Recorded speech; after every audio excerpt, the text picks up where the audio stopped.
분기별 재무전망 보고서를 검토하던 중 리셉션 데스크에서 문자가 왔습니다. 투자자들이 예정보다 일찍 도착했다는 내용이었습니다. 그리고 새로 영입한 부사장 VP도 방금 도착했다고 하더군요. 타이밍 한번 기막히네요. 저는 새벽 5시부터 이사회 회의를 준비하고 있었습니다. 오늘 회의는 우리 회사의 확장 전략을 발표하는 자리이자 무일푼에서 시작해 기업 가치 수십억 원대 규모로 성장시킨 지난 3년의 결실을 보여주는 중요한 날이었습니다. 오늘은 정말 중요한 날이었습니다. 저는 짙은 회색 정장 재킷을 매만지고 발표 노트를 챙겨 손님들을 맞이하러 로비로 내려갔습니다. 은은한 조명 아래 브러시드 스틸 소재의 벽면 위로 우리 회사 로고가 빛나고 있었습니다. 투자자들은 금방 눈에 띄었습니다. 버텍스 인베스트먼트의 최지영 상무님과 하이랜드 파트너스의 박민석 전무님이 등을 돌리고 있는 누군가와 활기차게 대화를 나누고 있었습니다. 바로 그 새로운 부사장이었죠. 이사회는 제가 설립한 회사를 더 크게 키우기 위해서는 노련한 경영진이 필요하다고 강력히 주장했습니다. 몇 주간의 면접 끝에 우리는 대형 컨설팅 펌의 전략이사 출신인 이 남자를 영입하기로 결정했습니다. 화려한 레퍼런스, 완벽한 스펙을 갖춘 사람이었죠. 로비를 가로질러 그들에게 다가가던 중 그가 뒤를 돌았습니다. 키가 크고 고급 맞춤 정장을 입은 그는 평생 소속감을 의심받아 본 적 없는 사람 특유의 기업, 임원다운 자신감을 뿜어내고 있었습니다. 그는 저를 힐끗 쳐다보더니 제 존재를 거의 인식하지 않는 듯 했습니다. 그리고는 믿을 수 없는 행동을 했습니다. 박 전무님과의 대화를 끊지도 않은 채 입고 있던 캐시미어 코트를 벗어 제게 툭 던진 것입니다. 말 그대로 던졌습니다. 아가씨, 따뜻한 아메리카노 한 잔 가져오고 내 코트 좀 걸어줘요. 그는 저를 쳐다보지도 않고 말했습니다. 이사회 회의는 임원들만 참석하는 자리니까 서두르고요. 제가 반응하기도 전에 코트는 제 팔에 안겨 있었습니다. 최 상무님의 눈이 휘둥그레지고 리셉션 직원의 경악한 표정이 느껴졌지만 저는 얼어붙은 채 서 있었습니다. 빨리 부탁해요. 그가 마침내 저를 쳐다보며 덧붙였습니다. 곧 회의 시작하니까. 그 순간 저에게는 선택권이 있었습니다. 소란을 피우거나 그 자리에서 정정해주거나 저는 짧은 호흡 사이에 모든 경우의 수를 따져보았습니다. 알겠습니다. 저는 조용히 대답하며 그의 코트를 들고 돌아섰습니다. 10걸음쯤 걸었을 때 그가 뒤에서 불렀습니다. 아, 그리고 혹시 이서연 대표 보면 내가 왔다고 전해줘요. 이서연. 바로 접니다. 그는 저를 면전에 두고 무시하면서 저를 찾고 있었던 겁니다. 저는 고개를 끄덕이고 계속 걸었습니다. 제 머릿속은 이미 체스 선수처럼 다음 수를 계산하고 있었습니다. 여성 창업자로서 배우게 되는 것이 바로 이런 겁니다. 언제 말해야 할지, 언제 기다려야 할지, 그리고 상대를 어떻게 처리할지 결정하기 전에 그가 자신의 본색을 완전히 드러내도록 놔두는 법 말입니다. 저는 한 가지는 확실히 알았습니다. 이 순간이 우리 둘 모두에게 결정적인 순간이 될 거라는 사실을요. 이야기를 계속하기 전에 이 글을 읽어주시는 여러분께 감사드립니다. 저는 이런 이야기를 가까운 지인 외에는 잘 공유하지 않지만 때로는 우리가 겪는 일들이 목소리를 낼 가치가 있다고 생각합니다. 자신의 공간에서 투명인간 취급을 받은 적이 있다면 댓글로 알려주세요. 다 읽어보겠습니다. 혼자가 아니라는 사실이 큰 힘이 되니까요.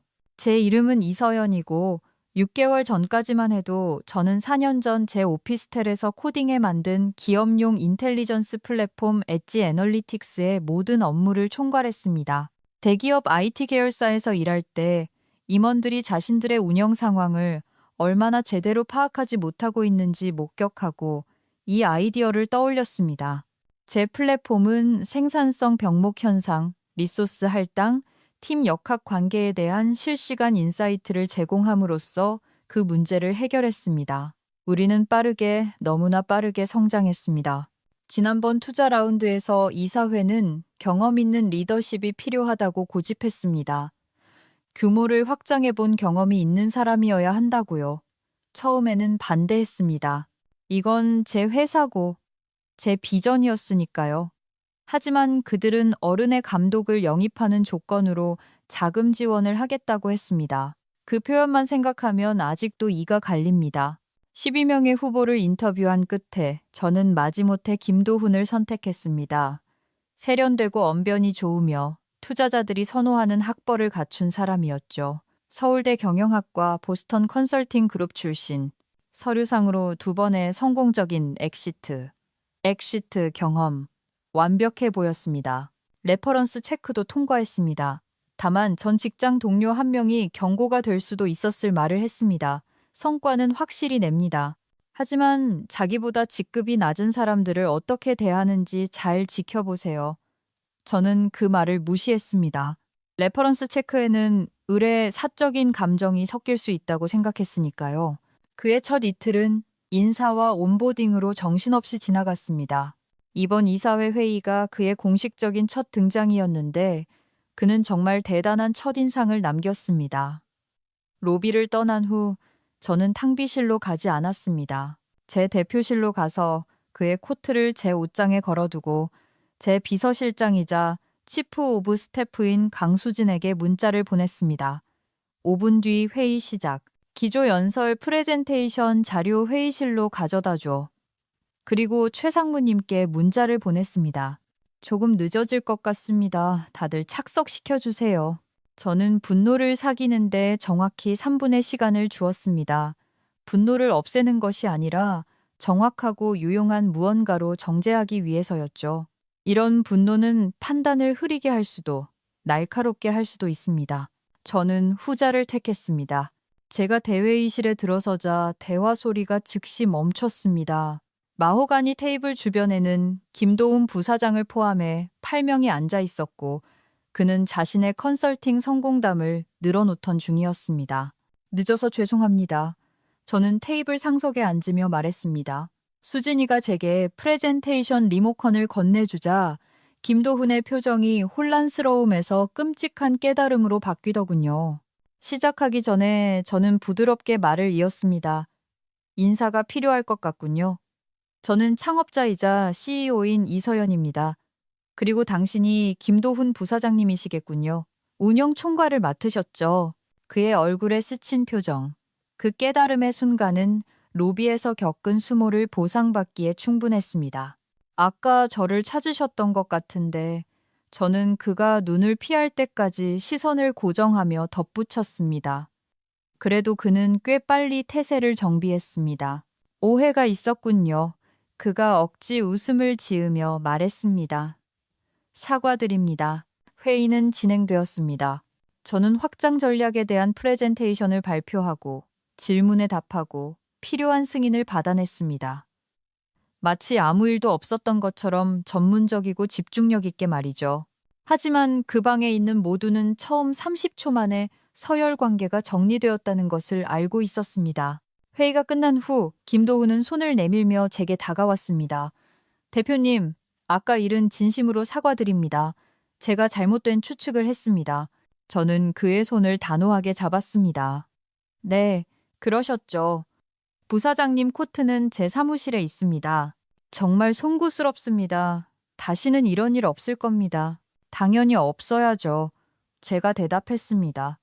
내일 오전 1대1 미팅이 있으니 그때 업무 기대치에 대해 논의하도록 하죠. 그 자리에서 해고할 수도 있었습니다. 어쩌면 그랬어야 했는지도 모릅니다. 하지만 무언가 저에게 기다리라고 말했습니다. 제가 상대해야 할 문제가 정확히 어떤 종류인지 지켜보고 파악하라고요. 그날 밤 저는 건축사무소를 운영하는 가장 친한 친구 유진이에게 전화를 걸었습니다. 오늘 무슨 일이 있었는지 믿지 못할 거야. 저는 사건을 이야기하기 시작했습니다. 제발 그 자식 잘났다고 말해줘. 제 이야기가 끝나자 유진이가 말했습니다. 아직은 아니야, 유진아. 이건 교과서적인 사례야, 서연아. 그는 사사건건 너를 깎아내릴 거야. 그런 남자들은 하루아침에 변하지 않아. 알아. 저는 오피스텔 창밖으로 보이는 서울의 야경을 응시하며 말했습니다. 하지만 패턴을 먼저 파악하고 싶어. 그게 그 사람의 본질인지 아니면 정말 최악의 첫인상이었는지 넌 그 사람에게 너무 관대한 혜택을 주고 있어. 그럴지도 모르지. 제가 인정했습니다. 아니면 내 자신에게 가장 효과적인 대응책을 결정할 시간을 주는 걸 수도 있고, 사실은 좀 더 복잡했습니다. 저는 이 회사를 짓기 위해 너무 치열하게 싸워왔기에 아무리 정당한 이유라도 충동적인 결정을 내릴 수 없었습니다. 갓 입사한 VP를 명확한 패턴의 기록 없이 해고한다면 제가 원치 않는 이사회 문제가 발생할 수 있었습니다. 하지만 그보다 더 중요한 건 제가 무엇을 상대하고 있는지 정확히 알고 싶었다는 점입니다. 다음 날 아침, 저는 일찍 출근해 회의 전에 김도훈의 인사기록을 검토했습니다. 그의 이력서는 흠잡을 데 없었고 면접 기록도 인상적이었습니다. 서류상으로 그는 우리에게 딱 필요한 인재였습니다. 그는 오전 9시 미팅에 5분 일찍 도착해 평소답지 않게 조심스럽게 제 열린 문을 두드렸습니다. 들어오세요. 책상 맞은편 의자를 가리키며 말했습니다. 커피 드시겠어요? 아니요, 괜찮습니다. 그가 대답했습니다. 역할이 뒤바뀐 상황을 불편해하는 기색이 역력했습니다. 저는 잠시 그를 관찰했습니다. 다른 상황이었다면 그는 임원으로서의 존재감, 자신감 넘치는 자세, 조리 있는 말투 등 제도권의 인정 속에서 살아온 사람 특유의 당연한 소속감을 완벽하게 보여주었을 것입니다. 어제 일은 유감스럽지만 제가 입을 열었습니다. 일어난 일은 일어난 일이죠. 중요한 건 앞으로 어떻게 하느냐입니다. 안도감이 그의 얼굴에 번졌습니다. 전적으로 동의합니다. 다시는 일어나지 않을 단순한 실수였습니다. 말해보세요. 제가 몸을 앞으로 약간 기울이며 말했습니다. 무엇 때문에 저를 비서라고 단정 지으셨나요? 질문에 그는 당황했습니다. 저는 그가 말을 멈췄습니다. CEO라면 이미 회의실에 계실 거라고 생각했습니다. 회의 시작 20분 전이었는데요. 맞습니다. 제가 그저 지레짐작했던 것 같습니다. 제 잘못이고 사과드립니다. 저는 천천히 고개를 끄덕였습니다. 김 부사장님, 제가 이 자리에 부사장님을 선택한 건 부사장님의 경험이 우리가 쌓아온 것을 보완해 줄 거라 생각했기 때문입니다. 이사회는 노련한 리더십을 원했고 부사장님의 이력은 인상적이니까요. 하지만 이 일이 제대로 돌아가려면 역할과 기대치에 대한 절대적인 명확성이 필요합니다. 물론입니다. 그가 재빨리 말했습니다. 저는 대표님의 비전을 지원하고 운영 확장을 돕기 위해 왔습니다. 좋습니다. 저는 부사장님의 전문성을 존중하지만 이 회사는 여전히 제 회사입니다. 무에서 유를 창조한 건 저니까요.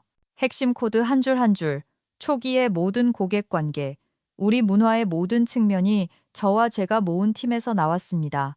그의 표정은 신중하게 중립을 유지했지만 눈빛에서 무언가가 스쳐 지나갔습니다. 의심, 재평가, 정확히 짚어내긴 힘들었습니다. 충분히 이해합니다. 그가 말했습니다.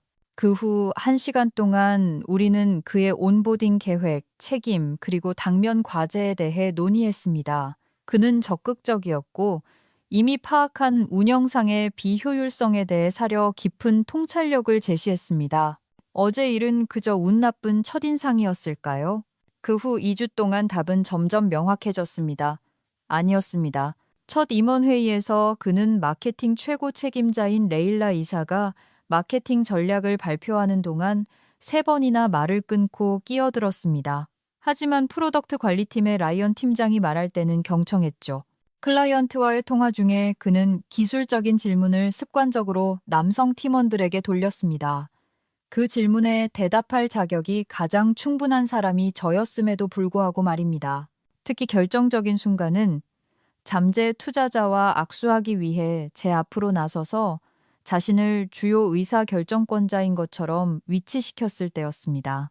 각각의 사건은 따로 보면 우발적인 실수처럼 보일 수 있었지만 패턴은 명백했습니다. 저는 시간과 세부 내용을 포함해 기록을 남기기 시작했습니다. 그러다 모든 것이 명확해지는 전략회의가 열렸습니다. 우리가 기업 영업 접근 방식에 대해 논의하고 있을 때 김도훈은 의자에 등을 기대고 앉아 영업이사의 말을 중간에 끊었습니다. 우리에게 정말 필요한 건 그가 선언하듯 말했습니다. 대형 클라이언트 위주로 피벗하는 겁니다. 현재 방식은 너무 파편화되어 있어요. 이는 제가 지난주에 설명했던 전략과 정반대되는 내용이었습니다. 흥미롭군요. 제가 차분하게 말했습니다. 어떤 데이터를 근거로 하신 말씀인가요? 그는 능숙하게 미소 지었습니다. 제 BCG 시절 경험입니다.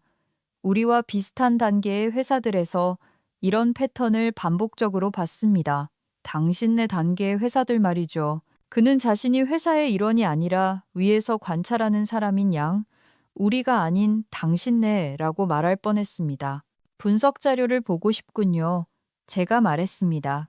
내일까지 제 책상 위에 올려주시겠어요? 그의 자신감이 살짝 흔들렸습니다. 물론이죠. 그 분석 자료는 결코 나타나지 않았습니다. 대신 다음 날, 그는 기업 영업 전략에 관한 기사 몇 개를 핵심 구절에 형광펜을 칠해 전달했습니다. 남의 생각을 자신의 주장을 뒷받침하는 근거인 양제시한 거죠. 그날 저녁 저는 수진이를 제 방으로 불렀습니다. 조용히 처리해 줄 일이 있어. 저는 문을 닫으며 말했습니다. 김 부사장이 잡는 모든 미팅, 특히 이사회 멤버나 투자자들과의 미팅을 전부 추적해. 수진이의 눈썹이 올라갔습니다. 그 사람이 대표님 몰래 움직인다고 생각하세요? 병행 통신선을 구축하고 있는 것 같아. 그냥 지켜보고 기록만 해.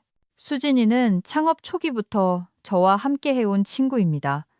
처음에는 비서로 시작해 지금은 제 비서실장이자 참모 역할을 하고 있죠. 그녀는 아무것도 놓치지 않습니다. 알겠습니다. 그녀가 말했습니다. 그리고 대표님? 엔지니어링 팀에서 그러는데 그 사람이 아키텍처와 코드베이스에 대해 질문을 많이 한다고 해요. 운영 부사장 역할의 범위를 넘어서는 기술적인 질문들이요. 저는 천천히 고개를 끄덕였습니다. 흥미롭네. 그녀가 나간 뒤 저는 김도훈의 고용 계약서를 열어 지식재산권과 경업 금지 조항을 검토했습니다. 무언가 불길했고 저는 그 직감을 믿는 법을 배웠습니다. 3일 후 수진이가 제 의심을 확인해주는 이메일을 전달했습니다.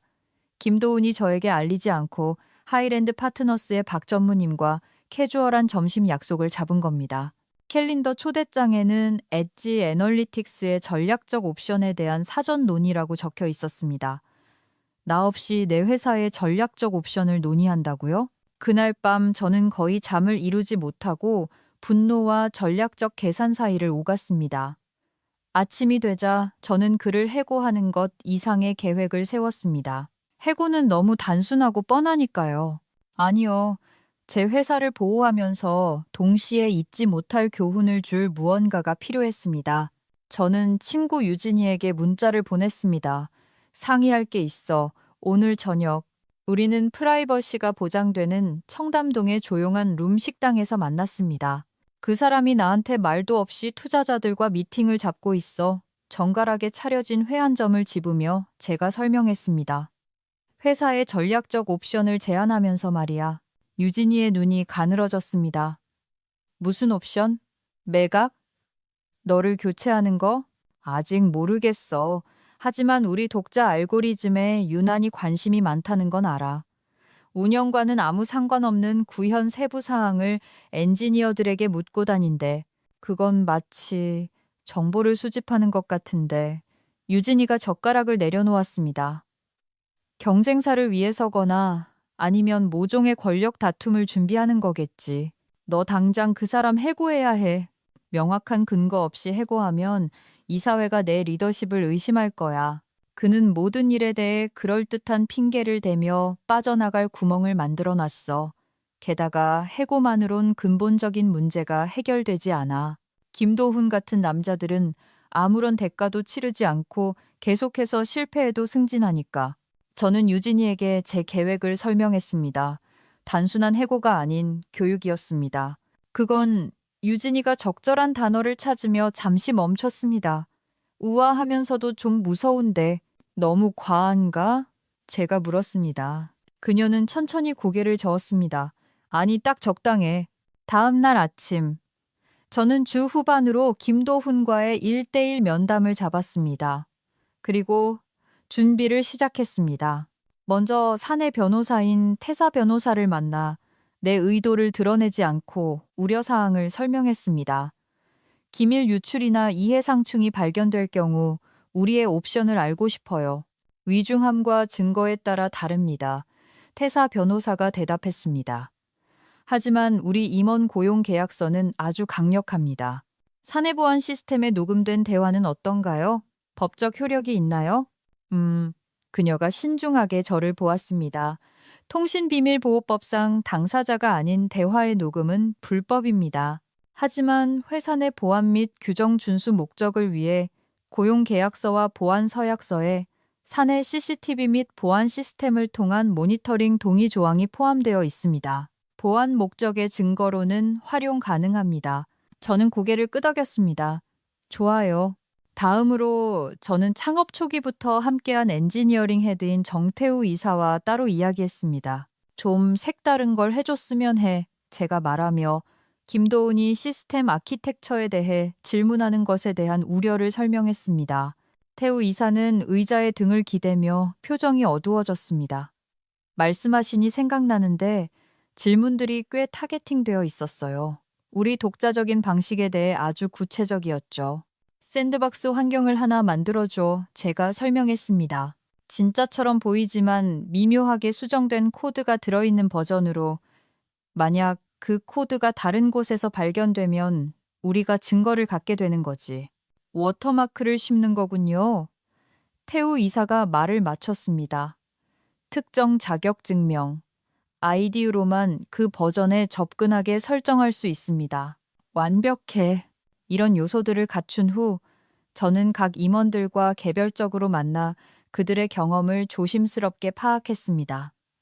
김도훈의 패턴은 명확했습니다. 그는 남성들과는 동맹을 맺으려 하면서 여성 임원들은 교묘하게 깎아내렸습니다. 투자자 이메일에서 레일라의 마케팅 전략을 자신의 공로인 양가로 챘고 CFO인 레이첼의 재무 전망을 이사회 보고에서 지나치게 보수적이라며 무시했습니다.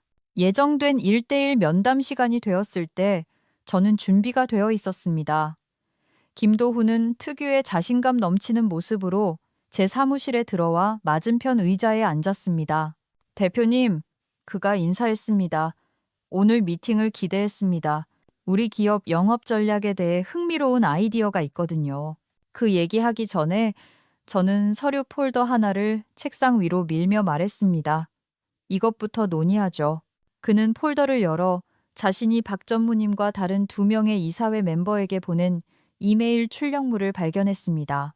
현재 경영진 하에서의 리더십 구조 문제와 실행 리스크를 논의하는 이메일들이었습니다. 그의 표정이 당혹감에서 경계심으로 바뀌었습니다.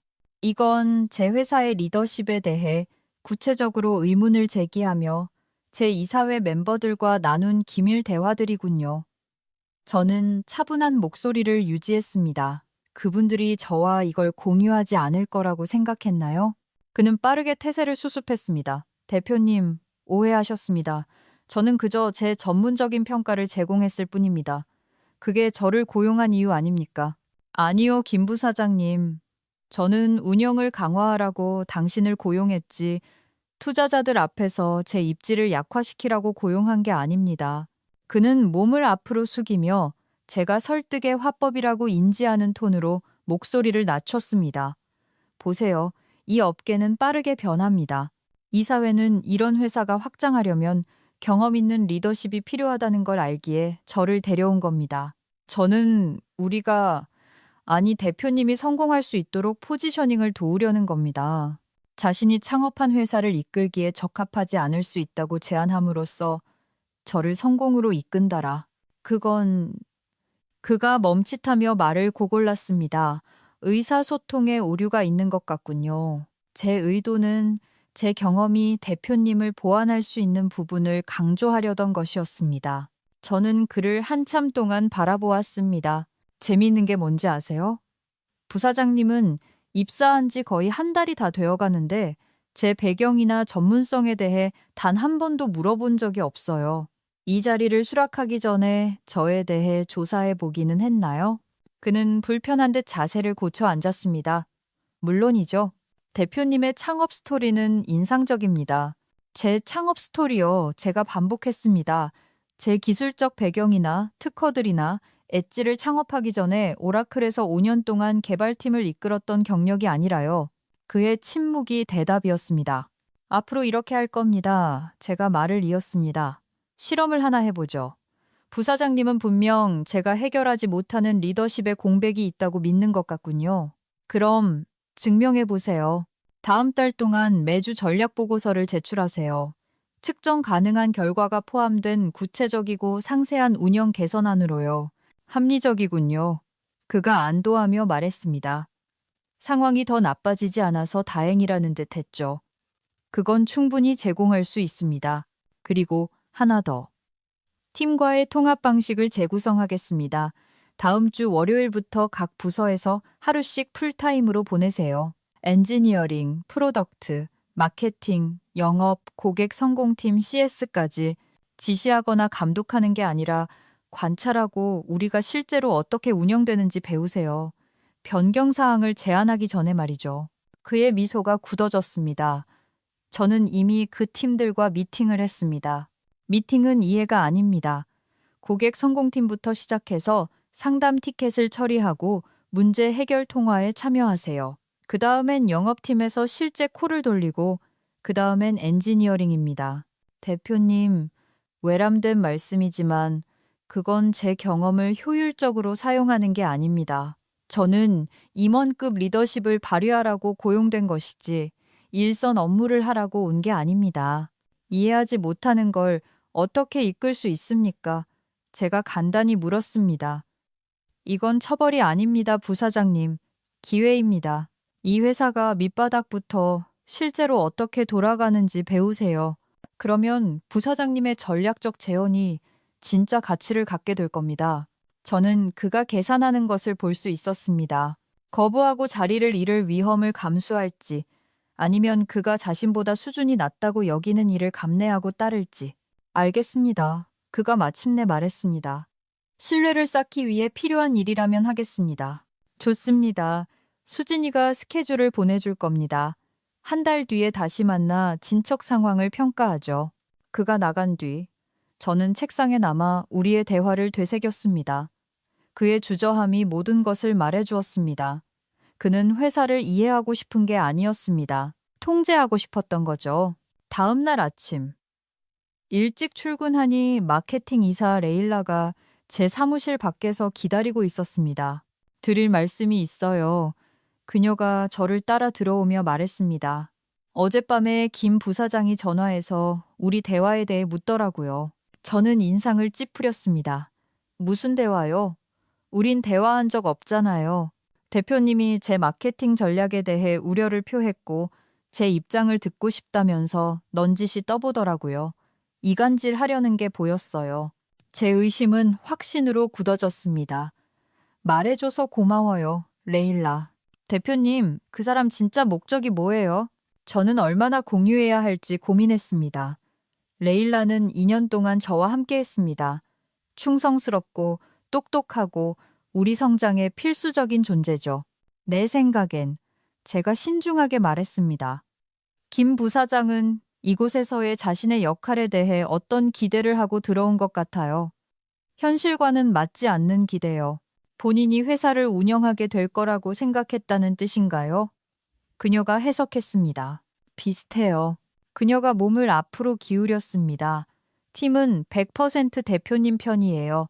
필요한 게 있다면 뭐든지 말씀하세요. 그녀의 말이 마음을 차분하게 해주었습니다. 저는 이 싸움을 혼자 하는 게 아니었습니다. 사실 제가 말했습니다. 도와줄 일이 하나 있어요. 그 다음 주 월요일. 김도훈은 지시대로 고객 성공팀에 출근했습니다. 프로페셔널한 예의 아래 불쾌감을 겨우 감춘 채였죠. CS팀 헤드인 프리아 팀장은 나중에 그가 하루 종일 전화기만 들여다보며 그녀가 설명하는 지원 프로세스에는 거의 관심을 보이지 않았다고 전했습니다. 제가 티켓 처리를 직접 해보라고 할 때마다 나는 큰 그림을 파악하려는 거다 라는 말만 반복했어요. 화요일 그는 영업팀을 따라다녔지만 실제 콜은 거부하고 관찰하며 가끔 메모만 했습니다. 수요일 엔지니어링 팀에 갔을 때 그의 진짜 관심사가 드러났습니다. 다른 부서에는 무관심하던 그가 태우 이사에게는 우리 핵심 알고리즘과 데이터 처리 방식에 대해 질문을 퍼부었습니다. 확실히 정보를 수집하고 있어요. 태우 이사가 그날 저녁 확인해 주었습니다. 구현 세부 사항과 우리 독자 방식에 대해 아주 구체적으로 물어보더군요. 샌드박스 환경에 접속했나요? 네, 여러 번이요. 문서도 다운로드하고 있습니다. 저는 고개를 끄덕였습니다. 계속 추적해 주세요. 한편 저는 계획의 2단계를 시작했습니다. 금요일 오후 특별 임원 회의를 소집했습니다. 초대장 제목은 분기 전략 검토였고 모든 부서장 필참에 5분간의 핵심 이니셔티브 업데이트 준비를 요청했습니다. 금요일이 되자 대회의실은 리더십 팀으로 가득 찼습니다. 김도훈은 제가 앉을 상석 바로 옆, 눈에 띄는 자리에 앉았습니다. 그는 특히 잘 차려입었더군요. 맞춤 정장에 고가의 시계를 과시하며 깊은 인상을 남길 준비가 되어 보였습니다. 저는 정시에 들어갔습니다. 수진이가 태블릿을 들고 뒤따랐죠. 참석해 주셔서 감사합니다. 제가 시작했습니다. 부서 업데이트를 시작하기 전에 중요한 발표가 하나 있습니다. 방안이 조용해졌습니다. 이사회에서 새로운 임원 포지션을 승인했습니다. 바로 최고 혁신 책임자 CIO, Chief Innovation Officer입니다. 이 역할은 우리의 차세대 제품을 진두지휘하고 주요 업계 행사에서 엣지 애널리틱스를 대표하게 될 겁니다. 김도훈이 허리를 꼿꼿이 폈습니다. 관심이 역력했죠. 이건 저에게 직접 보고하는 핵심 리더십 역할이며 이사회와 주요 파트너들에게 상당한 노출 빈도를 갖게 될 겁니다. 저는 잠시 멈추고 정보가 스며들게 두었습니다. 김도훈은 억누른 열망으로 거의 떨고 있었습니다. 다음 달부터 인터뷰를 진행할 예정입니다.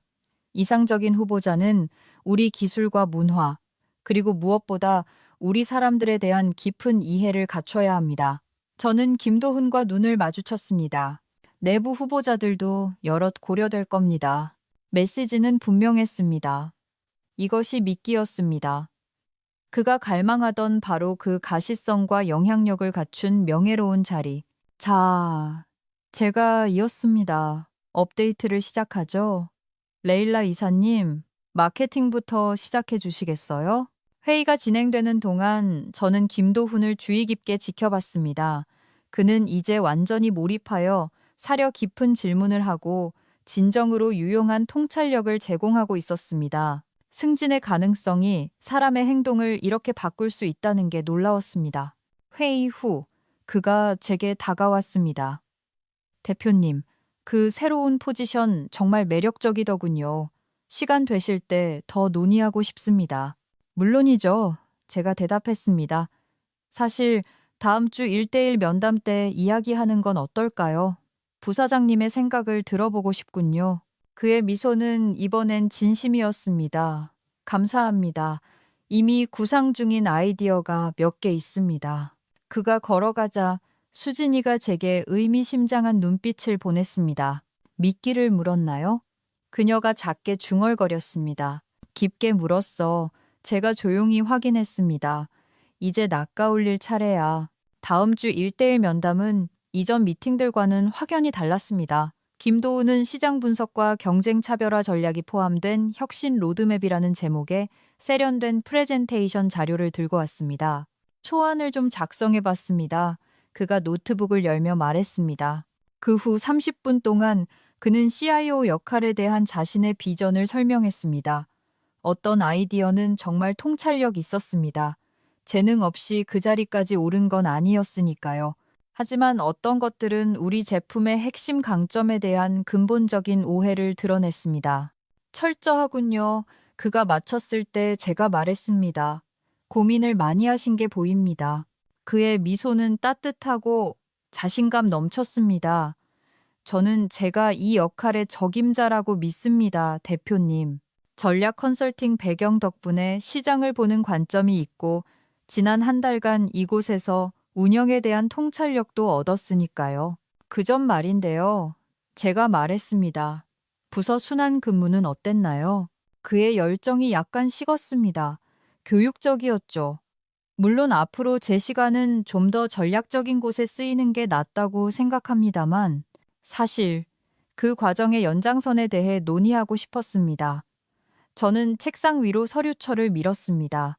이건 제가 시행하려는 임원 개발 프로그램 초안입니다. 전사적 기능을 아우르는 6주간의 몰입 과정이죠. 그는 서류철을 열어 내용을 훑어보았습니다. 6주요? 제 직급의 사람에겐 과한 것 같습니다만 포괄적인 과정이죠. 제가 정정했습니다. 그리고 CIO 포지션을 위한 필수 조건입니다. 저는 그 역할을 맡을 사람이 우리 비즈니스를 밑바닥부터 이해하길 원합니다. 전략뿐만 아니라 실행까지도요. 그의 얼굴에 계산이 스쳐 지나갔습니다. 자신이 수준 낮다고 여기는 6주간의 과정과 새로운 직함의 명예. 이해했습니다. 그가 마침내 말했습니다. 언제 시작합니까? 다음 주 월요일입니다. 총무팀을 지원하는 것으로 시작하게 될 겁니다. 행정 업무, 시설 관리, 리셉션 업무 등 우리가 매일 실제로 운영되는 기반을 배우는 거죠. 그의 턱 근육이 긴장하는 게 보였습니다. 리셉션 업무요. 이 회사의 모든 부분이 중요합니다, 부사장님. 그게 우리 문화예요.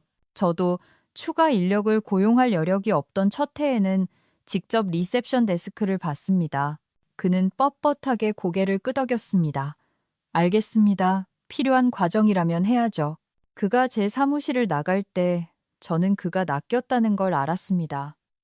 명예로운 직함에 대한 기대가 과정에 대한 경멸을 눌러버린 거죠. 그가 깨닫지 못한 건 그 과정 자체가 시험이라는 사실이었습니다. 그리고 저는 이미 그가 그 시험에서 떨어질 거라는 걸 알고 있었습니다. 그 다음 주 월요일, 김도훈은 총무팀 매니저인 지연 씨에게 의무적으로 보고했습니다.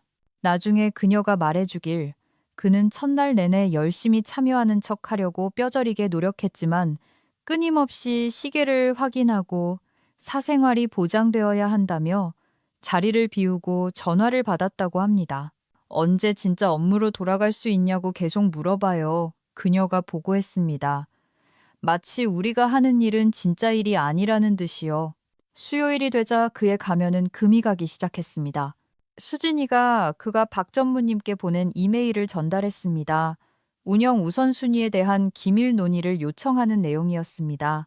또한 그가 총무팀과 함께 있어야 할 시간에 다른 2명의 임원과 미팅을 잡은 것도 확인했습니다. 목요일 아침 지연 씨에게 문자가 왔습니다. 안 오셨어요. 전략 기획 긴급 상황이라며 가버리셨습니다. 놀랍지도 않았습니다. 저는 유리벽으로 된 회의실에서 노트북을 펴놓고 낯선 누군가와 화상 통화를 하고 있는 그를 발견했습니다. 저는 그가 통화를 마칠 때까지 기다렸다가 열린 문을 가볍게 두드렸습니다. 부사장님, 오늘 지현 매니저님과 함께 계실 줄 알았는데요. 그는 노트북을 덮었습니다. 대표님, 시간 관리에 대해 실용적이어야 합니다. 이 순환 프로그램의 취지는 이해하지만 제 주의를 요하는 시급한 전략적 사안들이 있습니다. 약속을 지키는 것보다 더 시급한가요? 제가 조용히 물었습니다. 우선순위의 문제입니다. 행정 기능에 대해서는 일주일이 아니라 하루면 충분히 배울 수 있습니다. 요점은 단순히 프로세스를 배우는 게 아닙니다. 제가 말했습니다. 모든 레벨에서 이 회사를 움직이는 사람들을 이해하고 그들의 기여를 존중하는 겁니다. 그는 순진한 이상주의자를 대하는 듯한 말투로 한숨을 쉬었습니다. 대표님의 사람 우선 철학은 존경합니다만 이 정도 규모의 비즈니스에서는 고위 경영진이 어디에 집중해야 할지 냉정한 선택이 필요합니다. 냉정한 선택에 대해서는 부사장님 말이 맞습니다. 제가 대답했습니다. 그래서 저도 지금 선택을 하려는 거고요. 이 개발 프로그램은 CIO 역할을 위한 선택사항이 아닙니다. 우리 조직의 가치를 반영하는 겁니다. 제가 리셉션 데스크에서 일주일을 보내지 않으면 그 포지션에 고려되지 않는다는 말씀입니까? 이 과정에 임하는 태도가 부사장님이 우리 회사의 문화와 가치에 부합하는지 모든 걸 말해준다는 뜻입니다. 그의 표정이 굳어졌습니다. 저는 여기보다 3배는 큰 조직을 이끌어 봤습니다. 포춘 100대 기업 CEO들에게 자문도 했고요. 이건 제 전문성을 효과적으로 사용하는 방식이 아닙니다. 그건 부사장님이 결정하실 몫입니다. 제가 간단히 말했습니다. 하지만 제 결정에 영향을 미치겠죠. 잠시 동안 자존심과 야망 사이에서 저울질하는 노골적인 계산이 그의 얼굴에 드러났습니다. 야망이 이겼습니다. 좋습니다. 그가 말했습니다. 순환 프로그램으로 복귀하겠습니다. 하지만 이것이 최적의 리소스 할당이 아니라는 제 전문적 견해는 기록해 주십시오. 참고하죠. 제가 대답했습니다. 그가 나갔을 때 저는 수진이에게 문자를 보냈습니다. 내일 이사회 준비 완료됐어? 그녀가 즉시 답했습니다. 모두 준비 완료. 태우 이사님도 기술 프레젠테이션 준비되셨대요. 다음 날 원래 이사회 회의는 오전 9시 정각에 시작되었습니다. 저는 신뢰하는 몇몇 이사들에게 김도훈에 대한 우려를 사전에 개인적으로 브리핑했으며 의심이 아닌 기록된 행동에 초점을 맞추도록 주의를 기울였습니다. 아젠다의 기술 업데이트 섹션에 도달했을 때 저는 태우 이사에게 고개를 끄덕였고 그는 노트북을 프레젠테이션 화면에 연결했습니다. 3분기 개발 로드맵을 논의하기 전에 제가 시작했습니다. 최근 발견된 보안 우려 사항에 대해 말씀드리고자 합니다. 회의실이 조용해졌습니다. 김도훈이 자리에서 자세를 고쳐 앉았습니다. 태우 이사님, 팀에서 발견한 내용을 설명해 주시겠어요? 태우 이사가 목을 가다듬었습니다. 최근 우리 독자 알고리즘 문서에 대한 비정상적인 접근 패턴을 식별했습니다. 누군가 우리의 핵심 IP, 특히 예측 분석 엔진과 관련된 상당한 양의 데이터를 다운로드하고 있습니다. 저는 김도훈의 얼굴을 주의 깊게 살폈습니다. 그의 표정은 중립을 유지했지만 펜을 쥔 손가락에 힘이 들어갔습니다. 이사회의 박 전무님이 몸을 앞으로 숙였습니다. 지금 보안 침해 사고가 발생했다는 겁니까? 외부 침입은 아닙니다. 태우 이사가 명확히 했습니다. 승인된 자격증명을 사용하여 다운로드되었지만 직무 책임과 일치하지 않는 패턴입니다. 누구의 자격증명이죠? 최 상무님이 물었습니다. 태우 이사가 저를 쳐다보았습니다. 제가 살짝 고개를 끄덕였습니다. 김도훈 부사장님께 할당된 임원급 계정입니다. 방안이 침묵에 잠겼습니다. 모든 시선이 김도훈에게 쏠렸지만 그는 놀라울 정도로 침착함을 유지했습니다. 경쟁력 강화를 위해 우리 기술을 연구하고 있었습니다. 그가 매끄럽게 말했습니다.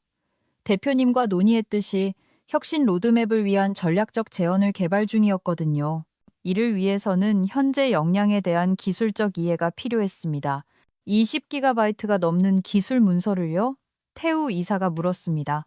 운영 책임과는 관련 없는 알고리즘 구현 세부 사항까지 포함해서요. 김도훈의 미소가 굳어졌습니다. 저는 철저한 사람입니다. 그리고 제가 이해하기로 CIO 역할은 기술 혁신을 총괄하는 자리입니다. 그에 맞춰 준비하고 있었을 뿐입니다. 제가 몸을 앞으로 기울였습니다. 김 부사장님, 태우 이사가 아직 언급하지 않은 게 있는데요. 부사장님이 접근한 문서 중 일부는 부사장님의 사용자 계정을 위해 특별히 수정된 것이었습니다. 그의 침착함이 살짝 흔들렸습니다. 수정되었다니 어떻게 말입니까? 지문이 찍혀 있다는 뜻입니다. 태우 이사가 말했습니다. 기능에는 영향을 주지 않지만 코드가 다른 곳에서 발견되면 식별할 수 있는 미세한 변경 사항들이죠. 고가치 IP에 대한 표준 보안 관행입니다. 그 함의가 공기 중에 무겁게 내려앉았습니다. 김도훈의 얼굴이 붉어졌습니다. 지금 제가 회사 정보를 훔치려 했다고 주장하는 겁니까? 말도 안 됩니다. 저는 제 일을 했을 뿐입니다. 준비하라고 권장받은 그 일을요. 저는 이사회를 향해 돌아섰습니다. 저는 김 부사장님이 우리 기술에 진정한 관심을 보였다고 믿습니다. 제 우려사항은 행동 패턴입니다. 업무 범위를 넘어선 민감 정보 접근, 리더십에 대한 우려를 논의하기 위해 이사회 멤버들과 사적으로 만난 것, 그리고 가장 최근에는 본인이 참여하기로 동의한 개발 프로그램을 무시한 점입니다. 박 전무님이 인상을 찌푸렸습니다. 무슨 개발 프로그램이죠? 저는 순환근무 시스템과 김도훈의 저항에 대해 간략히 설명했습니다. 제가 말하는 동안 이사회 멤버들의 머릿속에 이야기가 그려지는 게 보였습니다. 코수염을 비비고는 악당이 아니라 자신은 회사의 문화와 프로세스 위에 있다고 믿는 임원의 모습이요. 게다가 제가 계속했습니다. 우리는 김 부사장님이 여성 임원들을 깎아내리면서 그들의 성과를 가로챈 여러 사례를 문서화했습니다. 저는 이메일, 회의록, 팀원들의 증언이 담긴 폴더를 배포했습니다. 최 상무님이 자료를 검토하며 표정이 어두워졌습니다. 이건 정말 우려스럽군요. 김도훈의 전문적인 가면이 벗겨지고 있었습니다. 이건 저를 깎아내리려는 조직적인 시도입니다. 제가 주의가 필요한 운영상의 비효율성을 지적했기 때문이죠. 이 대표님은 임원의 전문성에 위협을 느끼고 있습니다. 그래서 저에게 CIO 자리를 미끼로 흔들면서 모욕적인 업무를 시킨 겁니다. 모욕적이라고요? 제가 반복했습니다. 이 회사를 기능하게 만드는 사람들과 함께 일하는 게 말입니까? 그들의 도전과 기여를 이해하는 것이요? 현실적으로 생각합시다. 그가 쏘아붙였습니다. 좌절감이 터져 나온 거죠. 부사장이 전화를 받거나 커피를 타서는 안 됩니다. 그건 효율적인 리더십이 아닙니다. 방안이 고요해졌습니다. 방어적인 분노 속에서 그는 제가 이사회에 보여주고 싶었던 바로 그것을 드러냈습니다. 특정 업무는 자신의 수준에 맞지 않으며 특정 사람들은 자신의 아래에 있다는 그의 근본적인 믿음 말입니다. 박 전무님이 목소리를 가다듬었습니다. 김 부사장, 잠시 우리끼리 대표님과 이야기할 시간을 주시겠습니까? 김도훈은 재킷을 펴며 일어섰습니다. 물론입니다. 하지만 큰 그림을 고려해 주시길 바랍니다. 엣지 애널리틱스가 효과적으로 확장하려면 경험 있는 리더십이 필요합니다. 그게 저를 데려온 이유였으니까요. 그가 나간 후 최 상무님이 저를 향해 돌아섰습니다. 이게 얼마나 오래된 일입니까? 첫날부터입니다. 제가 말했습니다. 이사회의 주의를 환기시키기 전에 이것이 단순한 적응 기간의 문제가 아님을 확실히 하기 위해 꼼꼼히 기록해 왔습니다. 그리고 CIO 포지션은요? 박 전무님이 물었습니다. 진짜입니까? 아직은 아닙니다. 제가 인정했습니다. 그의 행동을 관찰하기 위해 만든 통제된 환경이었습니다. 만약 그가 진심으로 회사의 성공을 돕고 싶었다면 모든 단계에서 우리가 어떻게 운영되는지 배우는 걸 받아들였을 겁니다. 대신 그는 많은 업무와 나아가 우리 직원들을 자신의 관심 밖 하찮은 존재로 여긴다는 걸 드러냈습니다. 이사회는 20분 동안 제가 제공한 문서를 검토하며 상황을 논의했습니다. 결론은 만장일치였습니다. 우리는 대표님이 권장하는 어떤 조치든 지지하겠습니다. 박 전무님이 마침내 말했습니다. 이건 우리가 기대했던 리더십 보강이 아니군요. 김도훈이 돌아오자 박 전무님이 이사회의 결정을 전달했습니다. 그의 고용은 즉시 해지되었습니다. 이건 실수하는 겁니다.